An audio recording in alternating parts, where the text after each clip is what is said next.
Hello students, last videos में हम लोग टी ब्लॉक के एलिमेंट्स को पढ़े थे। अब हम पढ़ेंगे डी ब्लॉक तथा एफ ब्लॉक के तत्व।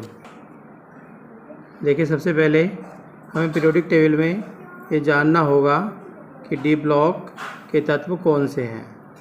तो देखो, यहाँ से ये ग्रुप नंबर 3 से लेके और ग्रुप नंबर 12 तक के जो तत्व हैं ये हमारे डी ब्लॉक के तत्व कहलाते हैं।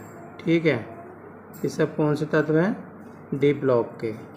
और फिर एफ ब्लॉक के कौन से हैं? तो एफ ब्लॉक के जो तत्व हैं वो ये हैं। ये भी एफ ब्लॉक की सीरीज़ है और ये भी एफ ब्लॉक की सीरीज़ है। ठीक है, देखिए मैंने अभी आपको बताया था डी ब्लॉक 3 से लेके 12 तक ये डी ब्लॉक के तत्व हैं। और ये नीचे वाली जो 2 सीरीज हैं ये एफ ब्लॉक के तत्व हैं। पहली सीरीज को बोलते हैं इसको लेंथेनाइड सीरीज़ और दूसरी सीरीज कहलाती है एक्टिनाइड सीरीज़। तो सबसे पहले हम संक्रमण तत्व या डी ब्लॉक के तत्वों की परिभाषा लिख लेंगे। देखिए, डी ब्लॉक के जितने भी तत्व हैं इनको संक्रमण तत्व कहा जाता है। तो देखिए, यहाँ परिभाषा दी गई है। संक्रमण तत्व उन तत्वों को कहा जाता है जिनके विभेदी इलेक्ट्रॉन बाह्यतम कक्षा से पूर्व स्थित कक्षा के डी उपकक्ष में प्रवेश करते हैं, अर्थात वे n-1 डी उपकक्ष में प्रवेश करते हैं। तो इन तत्वों को हम संक्रमण तत्व या फिर डी ब्लॉक एलिमेंट्स कहते हैं। और दूसरा एफ ब्लॉक के तत्व, तो जिन तत्वों के विभेदी इलेक्ट्रॉन n-2 एफ उपकोष में प्रवेश करते हैं उन्हें एफ ब्लॉक तत्व अथवा अंतः संक्रमण तत्व कहा जाता है। और इनकी 2 श्रेणियां हैं, एक लेंथेनाइड श्रेणी और दूसरी है एक्टिनाइड श्रेणी। देखिए, संक्रमण तत्व यानी कि डी ब्लॉक का पहले हम के तत्वों का अध्ययन करेंगे। तो आवर्त सारणी में इनका स्थान मैंने आप लोगों को अभी आवर्त सारणी दिखलाई थी। आवर्त सारणी में संक्रमण तत्व या डी ब्लॉक एलिमेंट्स दर्शाए गए अनुसार समूह 2 और समूह 13 के मध्य में स्थित हैं। समूह 2 यानी कि 3 से लेके 12 तक, इधर 2 समूह हैं, इधर देखिए 13 समूह हैं। तो इनके बीच के जो तत्व हैं ये सब डी ब्लॉक के एलिमेंट्स कहलाते हैं। और डी ब्लॉक एलिमेंट्स को संक्रमण तत्व की संज्ञा दी गई है।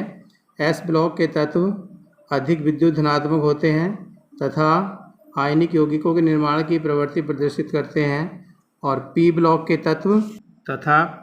तत्व विद्युत ऋणात्मक होते हैं और इनमें सहसंयोजी यौगिकों को बनाने की प्रवृत्ति होती है। वीडियो को आप पॉज करके इस सारे काम को अपनी नोटबुक पे नोट करते रहें और हमारे चैनल को सब्सक्राइब करें और वीडियो को लाइक करें तथा अपने साथ के और पढ़ने वालों को भी वीडियो को व्हाट्सएप के थ्रू सेंड करें। डी ब्लॉक तत्व इन दोनों के मध्य एक संक्रमण व्यवहार प्रदर्शित करते हैं, अर्थात उनका व्यवहार अत्यधिक विद्युत धनात्मक एस ब्लॉक तत्वों तथा अत्यंत दुर्बल रूप से विद्युत धनात्मक पी ब्लॉक तत्वों के मध्य का होता है। इसी व्यवहार के कारण इनको संक्रमण तत्व कहा जाता है। और संक्रमण तत्वों का देखिए वर्गीकरण नीचे दिया गया है। तो सबसे पहले प्रथम श्रेणी के यानी कि 3D सीरीज वाले, उसके बाद द्वितीय श्रेणी 4D सीरीज़, तृतीय श्रेणी 5D सीरीज़ और चतुर्थ श्रेणी है इसकी 6D सीरीज़। तो देखिए, इस वीडियो में हम 3D सीरीज़ के एलिमेंट्स को पढ़ लेंगे। नेक्स्ट वीडियो में 4D, 5D और 6D पढ़ेंगे। आप लोग चैनल को सब्सक्राइब करें ताकि वीडियो का नोटिफिकेशन आपके पास पहुंचता रहे। तो देखिए, 3D जो उपकोष है उसके लिए जो इलेक्ट्रॉनिक विन्यास दिया है या कोई सा भी डी ब्लॉक के तत्वों का इलेक्ट्रॉनिक विन्यास का जो अभिविन्यास है वो इस क्रम में होता है n-1 डी 1 से लेके 10 तक, 1 से लेके 2 तक। ये इसके इलेक्ट्रॉनों का विन्यास दिया गया है। कैसे? देखिए, यहाँ नीचे समझेंगे हम टेबल में प्रथम श्रेणी यानी कि डी श्रेणी। तो इसके जो तत्व हैं स्कैंडियम से लेके जिंक तक यानी कि 21 से लेके 30 तक जितने भी हमारे ये एलिमेंट्स हैं ये सब 3D सीरीज में आते हैं। कैसे आते हैं 3D सीरीज में? तो देखिए जब हम इनका इलेक्ट्रॉनिक विन्यास करेंगे तो लास्ट में देखिए यहाँ पे सब में 3D लिखा हुआ है, ठीक है, और उसके आगे 4S लिखा है, लेकिन 4S से हमें कोई मतलब नहीं है, हमें तो 3D से मतलब है। तो ये 3D सीरीज़ के एलिमेंट्स हैं। इस इलेक्ट्रॉनिक विन्यास को आप लोग समझें। सबसे पहले स्कैंडियम परमाणु क्रमांक 21, तो देखिए 1s2 2s2 2p6 3s2 3p6 3d1 और 4s2। इनको सबको काउंट कर लें, 2 और 2 4 और 6 10 और 2 12 और 6 18 2 20 और 1 21। देखिए इलेक्ट्रॉनिक विन्यास 21 पूरा हो गया। ऐसे ही इस वाले तत्व का 22 वाले का ये इलेक्ट्रॉनिक विन्यास है, 23 वाले का ये इलेक्ट्रॉनिक विन्यास है और 24 वाले का ये इलेक्ट्रॉनिक विन्यास है। इसमें 24 से लेकर 30 तक सब ऐसे, 21 से लेकर 30 तक ये इलेक्ट्रॉनिक विन्यास दिए गए हैं। लेकिन यहाँ पे 2 क्वेश्चन मोस्ट बनते हैं, एक 24 वाले का और एक 29 वाले का। 24 का नाम है हमारा क्रोमियम, वेरी मोस्ट क्वेश्चन है, एग्ज़ाम में कई बार पूछता है।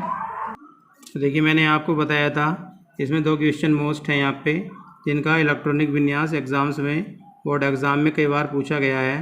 क्रोमियम यानी कि Cr जो तत्व है इसके परमाणु क्रमांक 24 है, इसका इलेक्ट्रॉनिक विन्यास पूछ लेता है। और इसी प्रकार से कॉपर Cu 29 परमाणु क्रमांक वाले का इलेक्ट्रॉनिक विन्यास एग्ज़ाम में कई बार पूछा गया है। तो आप लोग इन दोनों क्वेश्चन को सही से समझ लें। देखिए 1s² 2s² 2p6 3s2 3p6 3d5 और 4s1। अगर हम ऊपर से देखें तो यहाँ देखिए D के ऊपर 1 है, जोड़ के 21 हो गया, ऐसी 2 है जोड़ के 22, 3 है सबको जोड़ के 23। यहाँ पे D के ऊपर कितना होना चाहिए? 4 और जोड़ के 24, लेकिन 4 तो है नहीं, फिर क्या लिखा हुआ है यहाँ पे? 5। तो 5 क्यों है हमें ये पता करना है। देखिए यहाँ S के ऊपर कितना है? 2, यहाँ भी 2, यहाँ भी 2, लेकिन यहाँ S के ऊपर 1 है, क्यों है? यहीं पे सारा कुछ इस का इलेक्ट्रॉनिक विन्यास की जो अपवाद है वो यहीं पे छिपा हुआ है। सेम यही 29 Cu वाले में है। इन सबको आप जोड़ेंगे, देखिए ऊपर वाला है 8, सबको जोड़ लो 28। कितना होना चाहिए यहाँ पे 10 की जगह पे? 9, लेकिन लिखा क्या है? 10। और S के ऊपर कितना लिखा है? 1, होना कितना चाहिए था? 2। यहाँ पे अपवाद छिपा है और इनमें नीचे वालों में कोई प्रॉब्लम नहीं है, बीच में भी इधर भी। इसको हमें समझना पड़ेगा। इसका आंसर कैसे बनेगा ये मैं आपको नेक्स्ट वीडियो में बताऊंगा।